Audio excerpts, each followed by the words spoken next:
All right. How's everybody doing?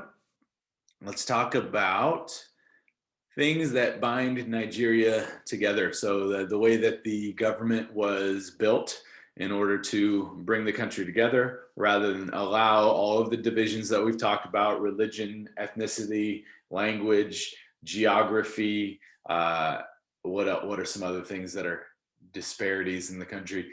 Economic distribution, um, urbanization. These are all things that are considered coinciding cleavages and typically weaken society because it means that the country has less to do with each other. So the government was designed in a way that hopefully would alleviate and solve some of these problems. The political institutions were designed to be something called a centripetal force. Okay, so Will, I got a question for you. I'm filming right now, by the way. What allows, like when you spin a bucket around your head, and by the way, Will was just walking by. We didn't know he was going to be here. He doesn't live here, but anyways, when you spin the bucket around your head and there's water in the bucket, why doesn't the water fall out of the bottom? Because there's there's the it can't fall out of the bottom because there's this like a solid because it's solid. Because it becomes solid as you spin it around, so it's bound together. Good answer.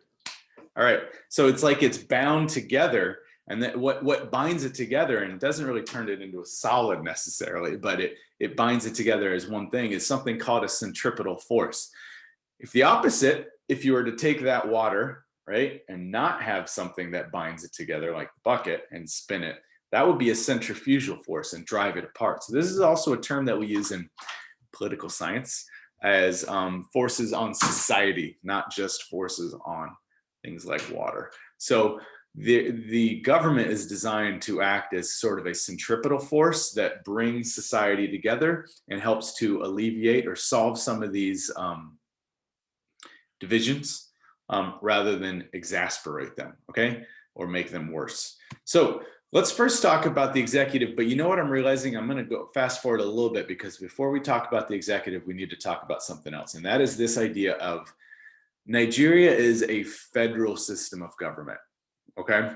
A federal system of government. This is one of the things that I think at this point we should understand. A federal system of government is when you have a country that divides power between regional governments, right, like states, and the central government, right, like the United States. Think about it. There are things in Oregon that only the regional government has power over because the United States is a federal system of government. If we're a unitary system of government, then there would be no unique laws that apply only to regional governments. So Nigeria is very deliberately a federal system of government, right? And the reason that they do that is because, let's go back here. These are the states, okay? There are 36 states in Nigeria, just like there are 50 states in the United States. There's 31 states in Mexico. There's 36 in Nigeria. And the reason that there are 36 is because they're very deliberately drawn to incorporate certain ethnicities and not try to do like what the United Kingdom or British did when they left, is just draw arbitrary borders that incorporate different ethnicities in the same government kind of structure that just leads to problems. So what they're trying to do is give a little bit of autonomy to these groups of people. Now, if you were counting this map, you would say, wait, Mr. Eller, there are actually 37. And that is because this is the capital, Abuja, right in the middle, okay? Kind of like Washington, D.C. It is not a state. And this is another reason of like specific design of the government to represent the whole country. The capital of Abuja was created actually after 1960 as a way to, as a centripetal force to bring the country together. So it wasn't, in the north or in the south or in the population centers that would give an advantage to a certain ethnicity or a certain geographic reason or whatever it might be. Religion is right in the middle, called the Middle Belt, where religion kind of overlap. Ethnicities tend to overlap, etc. Okay, so federal system of government. We're going to talk about how the president is elected. And usually you have multiple people running for president, but really typically Nigeria has turned into a two-party state where there are two, just like the United States, you have lots of people running for president. You'd be amazed at all the people that try to become president but just don't make it on the ballot. In Nigeria, it's similar. There's lots of people that run for president, but it boils down to two parties. And they are the PDP, People's Democratic Party, and the APC. Well, the second party has kind of changed names over the last 15, 20 years. However, let's talk about how you become president. You need to get, the second bullet point here, 25% of the votes in at least 2/3 of the states. So that means if you get less than 25% of the votes,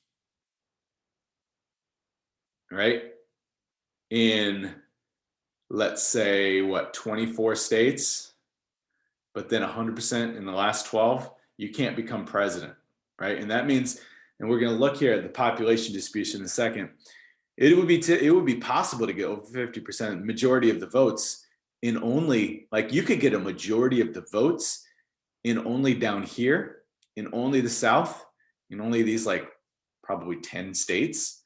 But the Constitution is set up, it says, well, that still doesn't count because you could be a very regional candidate, and that means that you could drive the country apart. Okay, and so they deliberately made it so you have to have at least minimum popularity in most of the states in order to get elected. So your platform couldn't be like, if you're from the South, we're going to outlaw Islam, right? Because then you wouldn't get 25% of the vote in any of these states, right? And then that would be, that would really eliminate the possibility of you becoming president. So that is one thing about how presidents are elected in a way to bring the state together, okay? Next one. The legislature, we talked about the system of government is a federal system of government. Now, beyond that, if you think about this way, a federal system of government, just like the United States, is deliberately designed, okay, to represent different regional interests. So if you look back here, these are the states. Each state gets 3 senators, regardless of population. Not many people live up here, okay? This is kind of like the Wyoming of Nigeria. Not many people live up here. They get the same amount of senators as the state of Lagos, which has, like probably 30, 40 million people living in the state, right? When up here, nowhere near that many people. But you get the same representation in the Senate, okay? Which is the upper house of the legislature, similar to the United States. Regardless of population in the Senate, you get the same amount of representation in the central government, okay? And that is a way to recognize regional power in the central government. The other piece would be the House of Representatives. They are single member districts, just like the United States. And you're starting to see this kind of theme here. The Nigerian government the structure of government is deliberately based on the United States system of kind of federal system of government, presidential, bicameral legislature. We're going to look at the judiciary. There's some similarities there. It's very similar. It didn't used to be that way. It used to be parliamentary because remember the British were in control, but they realized that parliamentary really benefit population centers a little too much, which alienated certain parts of the country, certain ethnicities, so they kind of gave up on that, okay? All right. So we're gonna, here we go, look at that in a second. So House of Representatives, 360 members, and that is, each district is according to population, regardless of what state you're in. So like I talked about, Lagos, lots of people living there, more representatives than some other states. So let's look at this map to represent that. The same amount of people live in these districts. 1, 2, 3, 4, 5, 6, 7. I said 40 million, I was way off. Almost 20 million, 17.5 million people live here, as live in all of these districts, right? 110 legislative districts. So that shows that population is nowhere near evenly distributed. So in the House of Representatives, certain ethnicities get a lot more representation because there's a larger percent of the population than in the Senate where they have equal representation. Okay. Alrighty.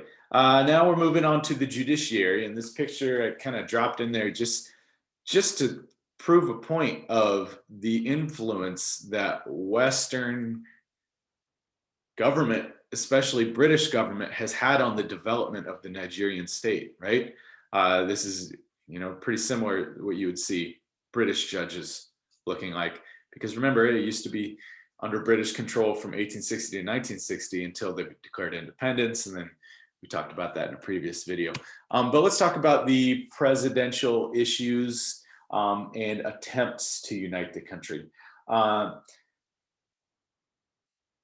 Let's first talk about some kind of issues with the judicial system. Now, it's kind of unfair, like I've pointed out before, it's unfair to really expect any country that is as new as Nigeria to just be completely democratic in, the actual most recent constitution of Nigeria was written in 1999, right? So pretty young country. It's 21 years old, 22 years old. So it would be unfair to think that it should just be a fully democratic country. However, it has really, if you were to look at the progression towards democracy in Nigeria compared to even the most democratic state we've looked at, the United Kingdom or the United States, it is well past that kind of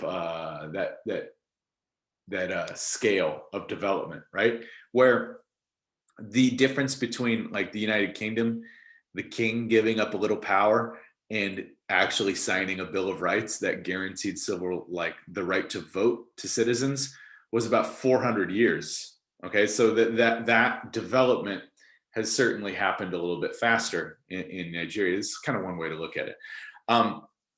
However, there's still kind of the judiciary offers some hope and then also some kind of barriers for a more democratic Nigeria. One thing would be that the judiciary in a lot of ways is not as independent as it should be. And we've talked about democratic development. One of the key contributing factors is an independent judiciary that is ruled by the rule of law rather than the rule of allegiance to the executive or a certain identity, whatever it might be. And a lot of times that the president can appoint cronies, loyalists, friends, all kind of mean the same thing, to occupy judge positions. They're judges, but they are deliberately put in this position because of not their loyalty to necessarily an ideology, like you might see in the United States, conservative or liberal, but their loyalty to an individual and their individual's kind of view of a policy. However, the judiciary actually has also made some critical rulings that have eliminated a lot of people who have run for office because they have broken the rules of the Nigerian constitution. So a lot of people who have tried to use force, that have tried to cheat their way through elections, the judiciary has eliminated the results of those elections and eliminated those candidates. So some people say that is a good thing, and some people say it's a bad thing because some people say there wasn't enough fraud to throw out a candidate, and the judiciary was actually just acting on behalf of someone above them that was telling them to throw out a candidate. And some people were saying, no, this is actually, the rule of law in order. So it's kind of a mixed bag as far as that's concerned. And then I'm gonna skip to this last one and go back to the Sharia piece. Another thing that, like the Nigerian government, the judiciaries have had a kind of checkered past would be civil rights and liberties. A lot of violations. You might have read about a man named Kinsara Wiwa, who pointed out the complicity, the relationship between Shell Oil and the Nigerian government, and how it is basically poisoning the land of the Nigerian people. He was actually sentenced to death for kind of trumped up charges that he was an insurrectionist, and he really wasn't. All evidence has pointed, I think, even like posthumously after his death, they have come out and settled that somehow. But he was executed in the 90s, so before the current regime, but still very much under in Nigeria and under Nigerian courts. So that is one example. Other examples is like the current fighting with Boko Haram. The judges have allowed mass roundups of people with very limited evidence to hold people for extended periods of time, rather than just accusations that they are members of Boko Haram, a terrorist organization. That's a tricky situation because that group is doing some real horrible things. And I think the entire country doesn't necessarily know how to deal with it. Some people say, well, you just have to deal with it with strength. And that is what the military is doing. And the courts have basically allowed them to do that, even though it has clearly violated certain people's rights who are not members, but have just been kind of swept up in it. So another thing is like judiciary is how it is shaped to represent the whole country. Is there are certain courts in parts of the country that allow for Sharia law to actually be ruled along with the constitutional law. Now, if you look to remember the map, not the entire country is not Muslim, but part of the country is. And so that is really, they allow both to exist at the same time, okay? Now let's look at the military. The military is what actually, a lot of times, a lot of different articles, textbooks that I've seen have just call it the truly national institution. I think that represents because people are equally represented throughout the country in the military. Typically, the North actually has had more of an influence in the higher levels of military control, but it represents all ethnicities. It is not a singular ethnicity, etc. Now, also another thing is about the military is powers that it has. It is a significant policy making kind of institution because of its past of strength in leadership. Remember, we're talking from 1960 to 1999, there were 5 or 6 different military coups, military takeovers of democratically elected governments. I guess 5. So that is like a legitimate force of power as far as the citizens are concerned. So if the citizens give that legitimacy to the military, then the government has to as well, because the government eventually will rely on elections, which go down to the citizens, right? So that makes sense.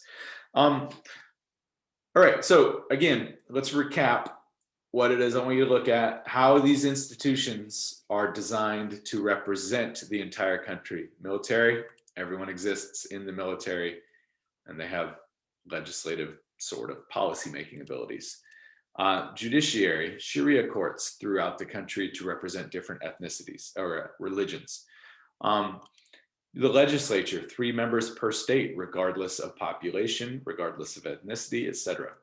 The executive, you have to get a certain amount of votes in all of the states in order, so you can't just discriminate against a certain part of the country, etc. Okay, hopefully that helps. If you have any questions, let me know. Look forward to seeing you, hearing from you. Have a good day. Bye now.